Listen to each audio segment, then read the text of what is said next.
예, 안녕하세요. 전 시간에 이어가지고 한국사 강의를 할 김태현입니다.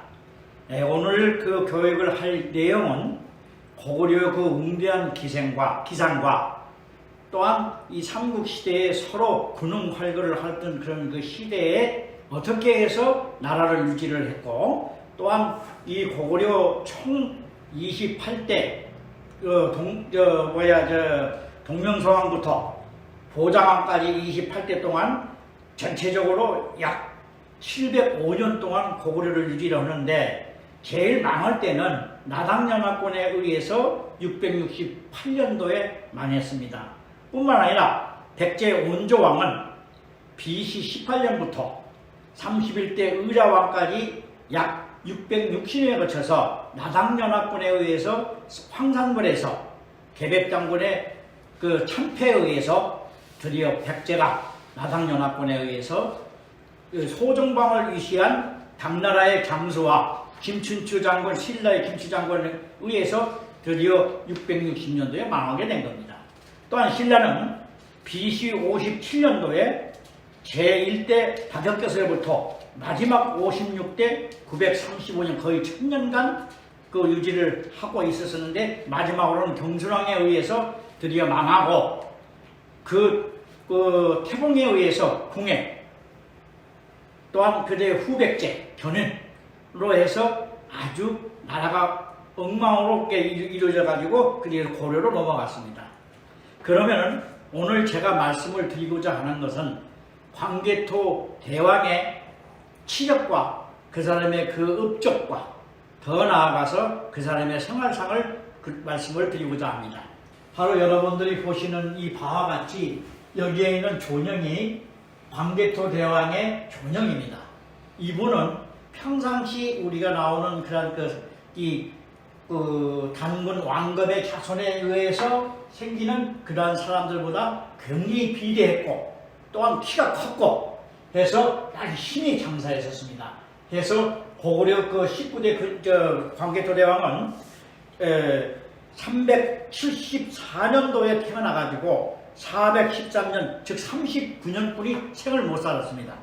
뿐만 아니라 그 재위기간은 391년에 왕이 돼서 413년 22년간 왕노릇을 했지만은 실질적으로 그때의 나이에 비해서 굉장히 일찍 죽었습니다.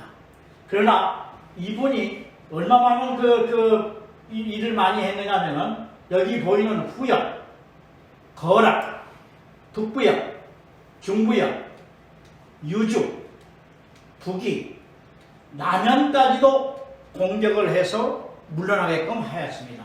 뿐만 아니라 남으로는 신라를 많이 물리쳐버렸고, 또한 백제는 한수 이북에는 저기 평양 밑에까지, 바로 임진강, 바로 여기 평양이 여기 있는데, 평양 밑에까지가 백제 땅이었는데, 광개토 그 대왕이 밀어내가지고 쫓아버렸습니다.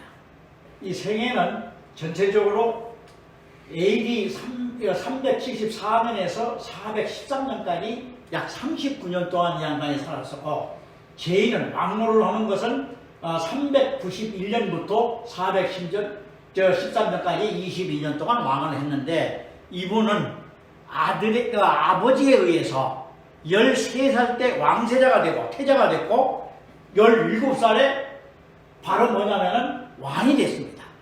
더군다나 17대 소수관이 자식이 없어가지고 바로 광개토 대왕의 아버지가 고국양왕이 바로 동생인데, 왕이 된과 동시에 태자가 되어버렸습니다. 원래는 태자가 팔자가 아니었는데, 그래서 이렇게 돼가지고 후사가 되는데, 이 양반이 태자 책봉이 12살에 태자가 책봉이 됐다가 17세에 왕으로 즉위가 됐었습니다. 뿐만 아니라 이 사람은 전체적으로 봐서 왕이 돼가지고 제일 먼저 한 것이, 그 전에는 고구려가 17대, 18대 자기 아버지 왕이 될 때까지 연호, 즉 나라를 세우면은 자기가 표출되는 그런 대적으로 하는 영호를 뭐라고 하냐면은 영락이라고, 순수한 중국에서 황제로부터 하사되는 그런 그 영호를 받는데, 이 광개토 열제만은 뭐냐면 자기가 완전히 영락이라는 호를 만들어가지고 황제와 대등하게 생활을 했었습니다. 뿐만 아니라 이 사람은 각 마을마다 학교를 섭외가지고 우리 민족들은 단군 할아버지의 단군 왕급의 자손이기 때문에 우리는 하늘에서 내린 자손이다 때문에 한족과는 우리하고 틀리기 때문에 감히 바로 여러분들이 보시는 이러한 땅을 우리가 더 찾아야 된다 해서 최장의 고구려가 최대한으로 현재 우리 한반도뿐만 아니라 저 북만주 저 서쪽으로는 외몽호까지 우리가 들어가 가지고 다 땅을 빼앗았습니다. 때문에 이분은 지금도 항상 그때 한참 불교가 성회가 돼가지고 불교를 중국으로부터 들어와가지고 불교를 거의 많은 사찰을 만들어가지고 거기에 승려들한테 교육을 시키고 정신교육을 하고 그 다음에 또 신앙심을 갖게끔 해서 단합을 하게끔 했습니다. 뿐만 아니라 여기는 모든 것이 뭐냐면은 그 군사를 운영을 하는데도 군사 훈련을 하는데도 뭐냐면은 사냥을 시켜가지고 서로 경쟁심으로 부추겨가지고 바로 사냥을 하는데도 불구하고 하면서 그런 소위 사냥 기술에 의해서 상대방을 잡을 수 있는 그런 적을 물리칠 수 있는 그런 용기를 북돋게 되었습니다. 또 이 광개토 대왕은 AD 386년에 12세의 태자가 책봉이 됐었고 17세 왕으로 즉위가 됐는데 394년에 불사 4만 년 그러니까 왕이 된 지가 17세 돼가지고 3년뿐이 안 됐습니다. 그래서 4만 명을 데리고 백제 북쪽 병적을 공격해가지고 석현성 지금 어디냐면 석현성이 바로 여러분들이 잘 아시는 이 서울에서 조금 올라가다 보면 저 장흥 아시죠? 장흥에 바로 거기가 석현성이 있었습니다. 그래서 석현성 등 10여 개 성을 함락을 시켰었습니다. 뿐만 아니라 10월 달에 94년 백제가 국도 회복을 위하여 공격을 하자 역공격을 해서 백제의 천의 요새인 관비성 지금 뭐냐면 영종도입니다. 그렇게 국제공항이 있는데 그 섬에 원래 평양에서 배를 타고 와가지고 바로 그 영종도를 점령을 했는데 그때 바로 영종도가 아주 좋습니다. 이렇게 해서 아주 요충지대였는데 이 영종도를 뺏김으로써 한수 이부원 땅을 다 뺏겨버렸습니다. 그래서 여기로 오고 특히 광개토 대왕의 그 지적은 또 나중에 설명을 또 드리겠습니다. 그래서 관미성을 20일 포획 끝에 해가지고 완전히 함락을 시켜가지고 또 바로 12월 달에 백제의 진사왕이 구원해서 그때는 백제의 왕이 진사왕이라는 사람이었는데 바로 이 자기 할아버지 광개토 대왕의 할아버지가 백제의 왕에 의해서 평양에서 화살을 맞고 죽었습니다. 그래서 원수를 갚았습니다. 그래서 구원해서 사망을 했고 아신학이 즉주기를 했는데 또한 그해 광개토 대왕은 수곡성에서 백제 공격을 방해하기 위해서 일개성을 구축을 시켰습니다. 그 해에 가장 일을 많이 했습니다. 394년도에 굉장히 많은 일을 했습니다. 더군다나 수곡성은 황해도 그러니까 바로 평양 밑에 있는 황해도 신계군 다연면이라고 현재 지금은 다연면입니다. 거기까지 그 백제가 들어와 있었는데 다 뺏겨버렸습니다. 한수 이복을. 뿐만 아니라 최초의 백제 원조왕이 와서 제일 먼저 한 것이 지금 송파지구인 유례성. 거기 보면 토기가 나오고 운막집도 되어 있습니다. 바로 올림픽 체육관이 있는데 그 경기장 옆에가 있는데 거기에서 바로 그걸 하고 있는데 실질적으로 여기에 대해서 많은 했는데도 불구하고 광개토대왕에 의해서 백제가 쫓아가기 시작한 겁니다. 어디로 가느냐? 제일 먼저 웅진으로 도망가 버렸습니다. 웅진. 그게 지금은 공주입니다. 그래서 한강 이남은 수시로 공격을 해가지고 전쟁터였었고, 바로 한수 이남은 이게 한강 이북은 전부 고구려가 다 뺏어버렸습니다. 뿐만 아니라 제천 밑에까지 가지고 안동까지도 완리가 그 신라를 해가지고 신라를 지원해주면서 다 뺏었습니다. 뿐만 아니라 그 다음에 395년에 광개토대왕은 폐수는 어디냐면 지금 임진강입니다. 임진강에서 백제군 8,000여 명을 잡거나 또는 사상을 시켰습니다.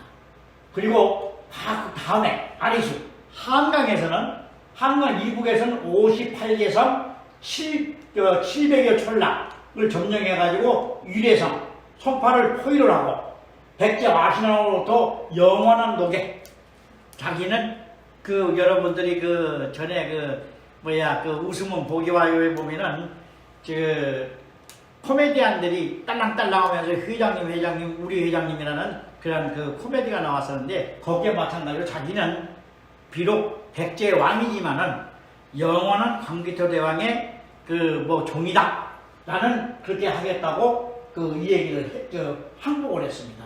그때 왕의 동생과 그 다음에 대신 10여 명을 인질로 잡아가지고 고구려한테 보내셨습니다. 뿐만 아니라 이 수곡성은 황해도 신계군 다일면이고, 석현성은 바로 곡산이라는 데인데 지금은 장흥면, 바로 여기에서 우리 일령 있지 않습니까? 일령 다음에가 장흥입니다. 바로 거기입니다. 거기 보면은 쭉 올라가다 보면은 거기에 삼거리가 갈라집니다. 바로 이쪽으로 넘어가면은 파주 쪽으로 들어가고, 이쪽으로 가면은 의정부 쪽으로 가고는 바로 거기가 유명한 석천성이었습니다. 그 다음에 구원은 경기도 김포뿐만 아니라 영종도까지 다 뺏기게 됐던 그런 특징이 있었습니다. 그러면은 특히 광개토대왕에 대한 실적을 보면은, 비록 수도는 국내성에 있었는데 국내성은 여건상 주위에 적으로부터 방비할 수 있는 산악지대는 거기 있었으나 평야가 없었습니다. 경제적으로 굉장히 부족했습니다. 뿐만 아니라 거기에 더 나아가서 거기에 있는 귀족들도, 소위 귀족이라고 하면은 토속 귀족과 그 다음에 직위를 가진 귀족이 두 종류가 있는데, 실질적으로 관료 출신에 있는 귀족과 토속 귀족 중에서도 실질적으로 토속 귀족은 별로 힘을 쓰지를 못했었습니다. 바로 국내성의 위치는 오늘날 답사를 해보면은 아주 위치가 어디냐면 압록강에서부터 송화강 쪽으로 유역 쪽으로 쭉 올라가면, 송화강 쪽으로 올라가면 중간 지점에 있는데 바로 흥룡강성 그 앞에가 있었는데, 여기가 바로 요 앞에 여기가 국내성입니다. 여기가 중강진이고 여기가 백두산이고, 그래서 바로 이게 중강진 밑으로 내려오면 여기 앞에도 국내성인데, 원래는 최초의 부여로부터 떨어져 나와서 동명성왕이 여기를 나라를 세웠는데, 절본성에 나라를 세웠었는데, 이 앞에 있는 거란도 쫓아버렸고, 부여는 완전히 쫓아버렸고, 동부여는 항복을 했습니다. 해서, 왜냐하면 같은 민족입니다, 원래가. 이 부여나 동부여나 다 같이 한 민족이기 때문에 일부 들어와 버렸고, 여기에 있는 후연, 이게 중국은 그때가 삼국 15현 해가지고 나라가 굉장히 18개 나라로 짜져 있었습니다. 그 중에서 여기에는 송나라가 제일 컸었는데, 여기 밑에는 이렇게 쭉 있는 걸 보고, 그 다음에 여기에는 백제도 있고, 신라도 있고, 가야도 있습니다. 이때는. 가야도 있었고, 그 다음에 바로 넘어가서는 외라고 했었고, 일본이라는 소리를 그때는 하지는 않았습니다. 외라고 했었고, 이상으로서 우리 이제 저 광개토 대왕에 대한 그 전반부 1편을 마칠까 합니다.